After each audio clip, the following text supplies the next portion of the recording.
Sir, ഒരു ആന്ധ്രാപ്രദേശ് കോടതിയുടെ ഒരു സുപ്രധാനമായ ഒരു വിധി വരികയാണ്. ഒരുപക്ഷെ വരും ദിവസങ്ങളിൽ ഇന്ത്യ കൂടുതൽ ചർച്ച ചെയ്തേക്കാവുന്ന ഒരു വിധി കൂടിയാണത്. പട്ടികജാതി വിഭാഗത്തിൽപ്പെട്ട വ്യക്തികൾ ക്രിസ്തു മതത്തിലേക്ക് പരിവർത്തനം ചെയ്താൽ അവരുടെ പട്ടികജാതി പദവി നഷ്ടപ്പെടും എന്നാണ് നമ്മുടെ ആന്ധ്രാപ്രദേശ് ഹൈക്കോടതി പറയുന്നത്. ഈ ഒരു വിധി തന്നെയല്ലേ യഥാർത്ഥത്തിൽ ഇന്ത്യ ആഗ്രഹിച്ചിരുന്നത്? അല്ലെങ്കിൽ ആന്ധ്രാപ്രദേശ് ഹൈക്കോടതിയുടെ ഇതിൽ കാണിച്ചിരിക്കുന്ന ചില നിരീക്ഷണങ്ങളെ അല്ലേ ഇന്ത്യ ഭാവിയിൽ പ്രാബല്യത്തിൽ വരുത്തണം, പ്രാക്ടിക്കൽ ആക്കണം എന്ന് ആഗ്രഹിക്കുന്നത്? യഥാർത്ഥത്തിൽ രാജ്യം കാത്തിരുന്ന ഒരു വിധിന്യായമാണ് ആന്ധ്ര ഹൈക്കോടതിയിൽ നിന്നുണ്ടായത്. കഴിഞ്ഞ കുറെ ദശാബ്ദങ്ങളായിട്ട് രാജ്യത്ത് ഇത് സംബന്ധിച്ച വലിയ വിവാദങ്ങളും ചർച്ചകളും നടക്കുന്നുണ്ട്. നമുക്കിവിടെ മതപരിവർത്തനം പല സംസ്ഥാനങ്ങളും നിരോധിച്ചിട്ടുണ്ട്. മതപരിവർത്തനം നിയമവിധേയമല്ലാതെ പ്രലോഭനങ്ങളിലൂടെ മതപരിവർത്തനം നടത്തുന്നവർക്കെതിരെ ശക്തമായ നടപടി എടുക്കാനുള്ള വകുപ്പുകളുള്ള നിയമങ്ങൾ അനവധി സംസ്ഥാനങ്ങളിലുണ്ട്. പക്ഷെ ഇന്ത്യയിലെ പല ഭാഗത്തും പ്രത്യേകിച്ച് പട്ടികജാതിക്കാർക്കിടയിൽ, ആദിവാസികൾക്കിടയിൽ, വനവാസി സുഹൃത്തുക്കൾക്കിടയിലൊക്കെ ഇത്തരത്തിലുള്ള മതപരിവർത്തന ശ്രമങ്ങൾ നടന്നിട്ടുണ്ട് എന്നത് യാഥാർത്ഥ്യമാണ്.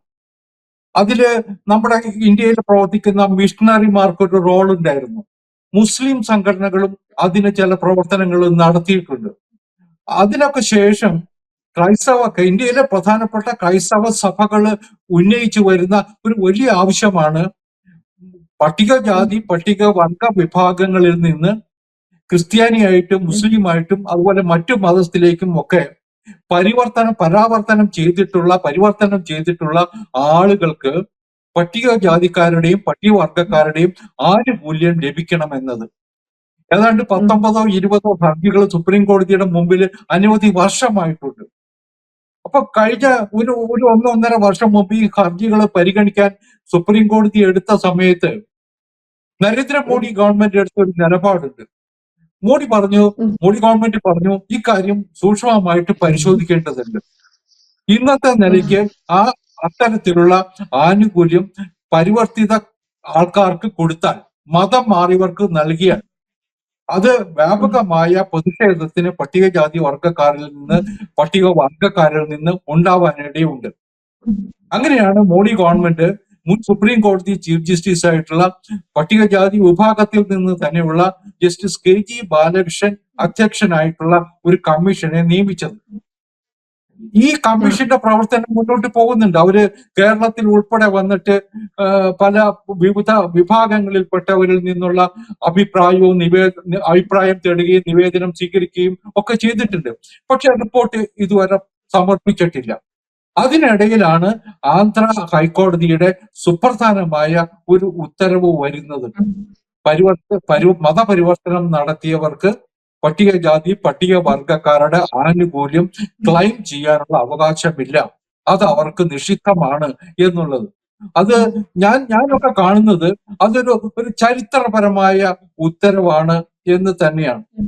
നമ്മുടെ നാട്ടില് മതപരിവർത്തനം നടത്തേണ്ടതിന്റെ ആവശ്യമുണ്ടോ എന്നുള്ള ചോദ്യം അനവധി വർഷങ്ങളായിട്ട് നിലവിലുണ്ട്.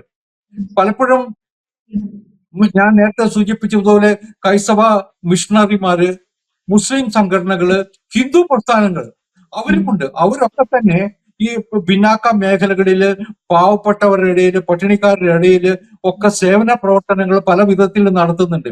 സ്കൂളുകൾ നടത്തുന്നുണ്ട്, ആശുപത്രികൾ നടത്തുന്നുണ്ട്, മറ്റു സഹായങ്ങള് ജനങ്ങൾക്ക് നൽകാൻ വേണ്ടിയുള്ള പ്രവർത്തനങ്ങൾ നടത്തുന്നുണ്ട്. പക്ഷെ ഇതൊക്കെ തന്നെ സമാജ സേവനത്തിന്റെ ഭാഗമാവണം. സമാജ സേവനത്തിന്റെ മറവില് മതപരിവർത്തനം നടത്താൻ ശ്രമമുണ്ടായാൽ അത് തെറ്റാണ് എന്ന് വിചാരിക്കുന്ന രാജ്യമാണ് ഇന്ത്യ. ആ കാര്യത്തിൽ ഇന്ദിരാഗാന്ധിയുടെ കാലഘട്ടം മുതൽ തന്നെ പല സംസ്ഥാനങ്ങളിലും മതപരിവർത്തന നിരോധന നിയമങ്ങൾ നിലവിലുണ്ട്. BJP ഗവൺമെന്റുകൾ ഭരിക്കുന്ന സംസ്ഥാനങ്ങളിലൊക്കെ ഇപ്പൊ ശക്തമായ നിയമങ്ങളുണ്ട്. ഒരാള് മതപരിവർത്തനം നടത്തണമെങ്കിൽ, മതം മാറണമെങ്കിൽ മുൻകൂട്ടി ഗവൺമെന്റിന് അപേക്ഷ നൽകി, ചില സ്ഥലങ്ങളിൽ തഹസീൽദാർമാരാണ്, ചില സ്ഥലങ്ങളിൽ കളക്ടർമാരാണ്, അവർക്ക് അപേക്ഷ കൊടുത്ത് അനുമതി വാങ്ങിയതിന് ശേഷമേ അത് ചെയ്യാൻ പാടുള്ളൂ. ഇത് ഹിന്ദുക്കൾക്കും ബാധകമാണ്. ക്രൈസ്തവ വിഭാഗത്തിൽ നിന്നും മുസ്ലിം വിഭാഗത്തിൽ നിന്നും ഒക്കെ ഹിന്ദുക്കളായിട്ട് വരുന്നവർക്കും ഇത് ബാധകമാണ്. അതുകൊണ്ട് ഒരു പക്ഷത്തിന് വേണ്ടി മാത്രമുള്ള നിയമമല്ല ഉണ്ടാക്കിയിട്ടുള്ളത്. നമ്മുടെ നാട്ടില് സാമുദായിക സൗഹാർദ്ദം നിലനിൽക്കണമെങ്കിൽ ഇത്തരത്തിലുള്ള പ്രവർത്തനങ്ങൾ, മതപരിവർത്തന ശ്രമങ്ങൾ ഗുണമല്ല ചെയ്യുക എന്നുള്ള ഒരു വിലയിരുത്തലിന്റെ പശ്ചാത്തലത്തിലാണ്. ഇവിടെ ഇപ്പൊ കേരളത്തില് നമുക്കറിയാം, പരിവർത്തിത ക്രിസ്ത്യാനികൾ അല്ലെങ്കിൽ ദളിത് ക്രിസ്ത്യാനികൾ എന്നൊക്കെ വിശേഷിക്കപ്പെടുന്ന ഒരു വിഭാഗമുണ്ട്. പട്ടികജാതിക്കാര് ക്രിസ്ത്യാനികളായിട്ട് മാറിയിട്ടുള്ളവരാണ്. അവരെ ക്രിസ്തീയ സമൂഹത്തിൽ തന്നെ രണ്ടാം പൗരന്മാരായിട്ട് കാണുന്നു, രണ്ടാം തരക്കാരായിട്ട് കാണുന്നു എന്നുള്ള ആക്ഷേപം പോലും പലപ്പോഴും കേട്ടിട്ടുണ്ട്. അപ്പൊ അത്തരം പ്രവർത്തനങ്ങൾ നടക്കുന്നുണ്ട്, മതപരിവർത്തനങ്ങൾ നടക്കുന്നുണ്ട്. സ്വമേധയാ മതം മാറുന്നതിൽ ആർക്കും എതിർപ്പില്ല. പക്ഷെ പ്രലോഭനങ്ങൾ കൊണ്ട് പണം കൊടുത്ത് മറ്റെന്തെങ്കിലും വഴി കാണിച്ചു കൊടുത്തിട്ട് മതപരിവർത്തനം നടത്തുന്നത് തെറ്റാണ്, അത് അനുവദിച്ചുകൂടാ എന്നതാണ് നിയമം. അതിനെ ശരിവെക്കുന്നതാണ്, അതിന് ബലം പകരുന്നതാണ് ആന്ധ്ര ഹൈക്കോടതിയുടെ ഉത്തരവ് എന്നാണ് ഞാൻ വിചാരിക്കുന്നത്. ഇവിടെ നമ്മൾ കാണേണ്ട ഒരു കാര്യം കൂടിയുണ്ട്. മഹാനായ ഡോക്ടർ BR അംബേദ്കർ, അദ്ദേഹം പട്ടികജാതി വിഭാഗത്തിൽപ്പെട്ട ആളായിരുന്നു. കോൺഗ്രസുമായി തെറ്റി, നെഹ്റുവുമായിട്ട് തെറ്റി, നെഹ്റു ഗവൺമെന്റിൽ നിന്ന് രാജിവെച്ചതിന് ശേഷം 2 ഉപതെരഞ്ഞെടുപ്പിൽ മത്സരിക്കാൻ അദ്ദേഹം തയ്യാറായി പാർലമെന്റിലേക്ക്. 2 തവണയും കോൺഗ്രസുകാർ അദ്ദേഹത്തെ ശക്തമായി നേരിട്ട് പരാജയപ്പെടുത്തി. അവസാനം ആ കാലഘട്ടത്തിലാണ് അദ്ദേഹം പട്ടികജാതിക്കാരനായ അദ്ദേഹം ബുദ്ധമതം സ്വീകരിച്ചത്. അങ്ങനെ ബുദ്ധമതം സ്വീകരിച്ചവരൊക്കെ അനവധി പേരുണ്ട്. ഇപ്പൊ കേരളത്തിൽ നമ്മുടെ ബാലേന്ദ്രൻ ചുള്ളിക്കാടൊക്കെ ബുദ്ധമതം സ്വീകരിച്ചിട്ടുള്ള ആളാണ്. അങ്ങനെ പലരുമുണ്ട്. പക്ഷെ ഈ മതം സ്വീകരിക്കുന്നതല്ല പ്രശ്നം. സ്വമേധയാ ആരെങ്കിലും മതം മാറുന്നതിൽ തെറ്റില്ല.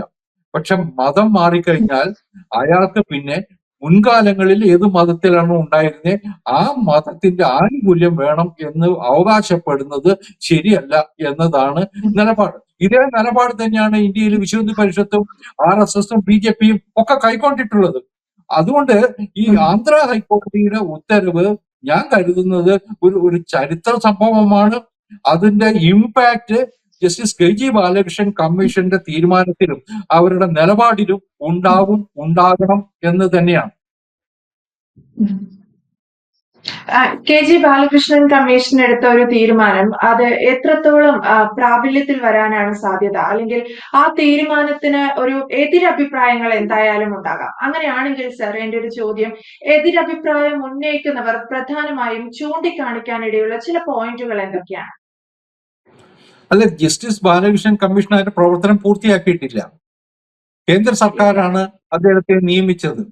അതും സുപ്രീം കോടതിയുടെ ഒരു ഒരു ഒരു എന്താ പറയാ ഓരോ കൺസെന്റോട് കൂടി തന്നെയാണ്. സുപ്രീം കോടതിയിൽ കേന്ദ്ര സർക്കാർ പറഞ്ഞത് ഇത്തരം കാര്യങ്ങളിൽ ഇപ്പൊ സംവരണം, ജാതി അല്ല മതം മാറുന്നവർക്ക് സംവരണാനുകൂല്യം കൊടുക്കണോ വേണ്ടയോ എന്നുള്ളത് പരിശോധിക്കപ്പെടണം.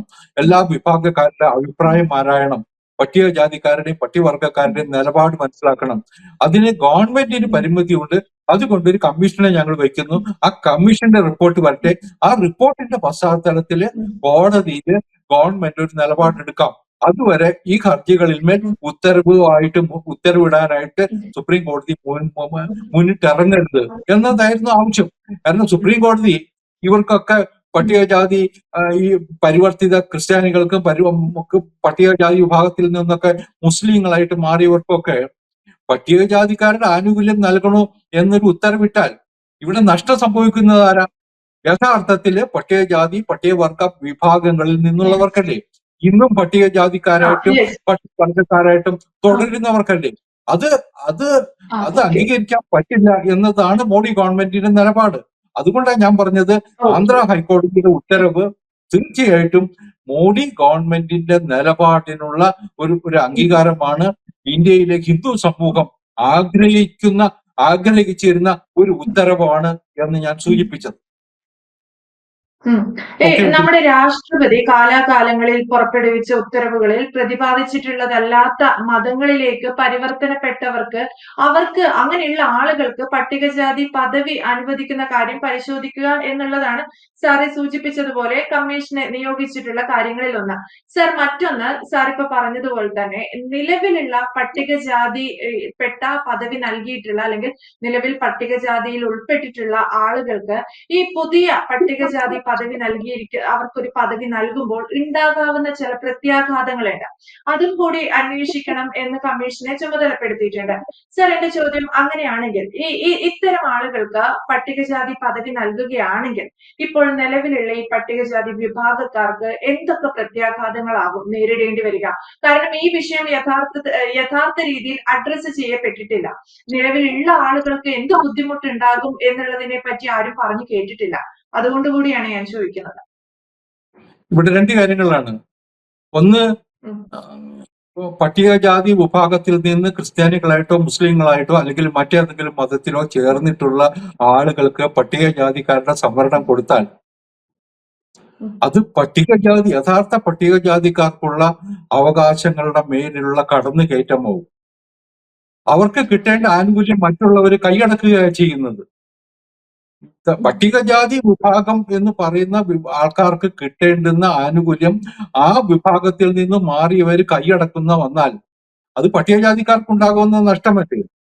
അതിലുപരി ഈ രാജ്യത്ത് വ്യാപകമായ മതപരിവർത്തന ശ്രമങ്ങൾ നടക്കാനുള്ള സാധ്യതയുണ്ട്. ഇപ്പോ പട്ടികജാതി വിഭാഗത്തിലുള്ളവർ മതം മാറിയാൽ ആനുകൂല്യം കിട്ടുന്നില്ല എന്നുള്ള സാഹചര്യം ഉള്ളത് കൊണ്ട് കൂടിയാണ് പലപ്പോഴും മതപരിവർത്തനം തടയപ്പെടുന്നത്. അല്ലെങ്കിൽ പല പ്രലോഭനങ്ങൾക്കും വഴങ്ങി പലരെയും മതപരിവർത്തനം നടത്താൻ ഇവിടുത്തെ ആസൂത്രിതമായ സംഘടിതമായ മത ലോബികൾക്ക് സാധിച്ചേക്കാം. അപ്പോ അതും തടയേണ്ടതില്ല. അത് തടയേണ്ടത് ഒരു രാഷ്ട്രത്തിന്റെ സംസ്കാരത്തിന്റെ ഭാഗം കൂടിയാണ്. സംസ്കാരം സംരക്ഷിക്കേണ്ടതിന്റെ ഭാഗം കൂടിയാണ്. അതുകൊണ്ട് ഒരു ഗവൺമെന്റിന് മറിച്ച് ചിന്തിക്കാൻ കഴിയില്ല. കോൺഗ്രസുകാർക്ക് പോലും ഇത്തരം ഒരു കേസിൽ തീരുമാനമെടുക്കാൻ, നിലപാടെടുക്കാൻ കഴിഞ്ഞില്ല.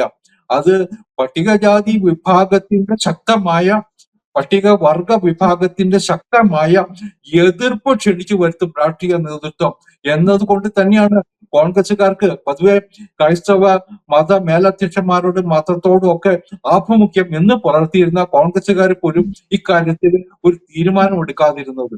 അതുകൊണ്ട് എനിക്ക് തോന്നണില്ല ഇനിയിപ്പോ BJP ഗവൺമെന്റ് ഏതെങ്കിലും കാരണവശാൽ മാറി കോൺഗ്രസിന്റെയോ UPയുടെയോ അല്ലെങ്കിൽ ഇന്ത്യ മുന്നണിയുടെയോ രാഹുൽ ഗാന്ധിയുടെയോ ഒക്കെ ഭരണകൂടം ഏതെങ്കിലും സാഹചര്യത്തിൽ ഇവിടെ വന്നാൽ പോലും അവർക്ക് പട്ടികജാതിക്കാരുടെ ആനുകൂല്യം കവർന്നെടുക്കുന്ന ഒരു നിലപാടിലേക്ക് എത്താൻ കഴിയും എന്ന് ഞാൻ വിചാരിക്കുന്നില്ല.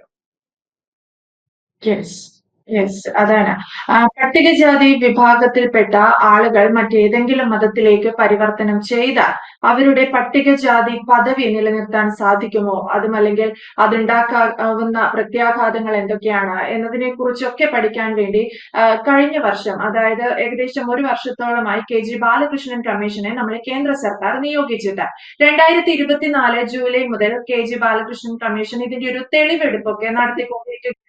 കമ്മീഷന്റെ പൂർണ്ണമായ റിപ്പോർട്ട് ഇതുവരെ പുറത്തു വന്നിട്ടുമല്ല. പക്ഷേ ആ ഒരു സാഹചര്യത്തിൽ ഇത്തരം സാഹചര്യങ്ങൾ നിലനിൽക്കുമ്പോഴാണ് ആന്ധ്രാപ്രദേശ് ഹൈക്കോടതിയുടെ ഒരു സുപ്രധാന വിധി കഴിഞ്ഞ ദിവസം വരുന്നത്. പട്ടികജാതി വിഭാഗത്തിൽപ്പെട്ട വ്യക്തികൾ ക്രിസ്തു മതത്തിലേക്ക് പരിവർത്തനം ചെയ്താൽ അവർ പട്ടികജാതി പദവി നഷ്ടപ്പെടും എന്നുള്ളത്.